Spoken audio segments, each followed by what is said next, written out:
सौभाग्यशाली तोता। बहुत समय पहले की बात है। एक छोटे से गांव के पास एक सुंदर जंगल था। उस जंगल में तरह तरह के पक्षी और जानवर रहते थे। उन्हीं पक्षियों में एक अनोखा तोता भी रहता था, जिसका नाम चिरकू था। चिरकू को लोग सौभाग्यशाली तोता के नाम से जानते थे, क्योंकि जहां भी वह जाता, वहां कोई न कोई चमत्कार हो जाता या किसी की किस्मत बदल जाती। गांव के लोग मानते थे कि अगर चिरकू उनके घर आ जाए, तो उनके जीवन में सुख और समृद्धि आ जाती है। चिरकू हमेशा खुश रहता और अपनी मधुर आवाज में गाने गाता।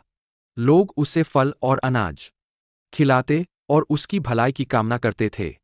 चिरकू भी गांव के लोगों से बहुत प्यार करता था और जहां भी जाता, खुशियां बांटता। एक दिन गांव में एक गरीब किसान, जिसका नाम रघु था, बहुत परेशान था।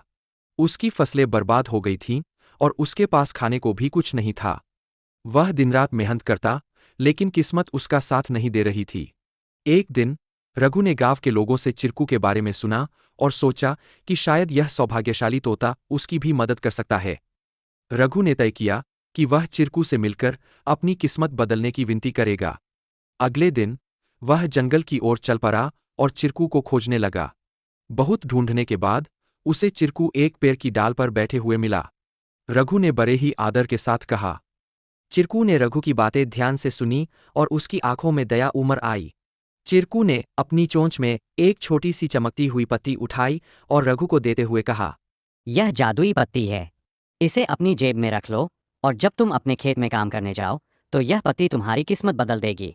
रघु ने धन्यवाद कहा और वह पत्ती लेकर अपने घर लौट आया। अगले दिन वह अपने खेत में काम करने के लिए गया। जैसे ही उसने खेत में जुताई शुरू की, अचानक से बारिश होने लगी।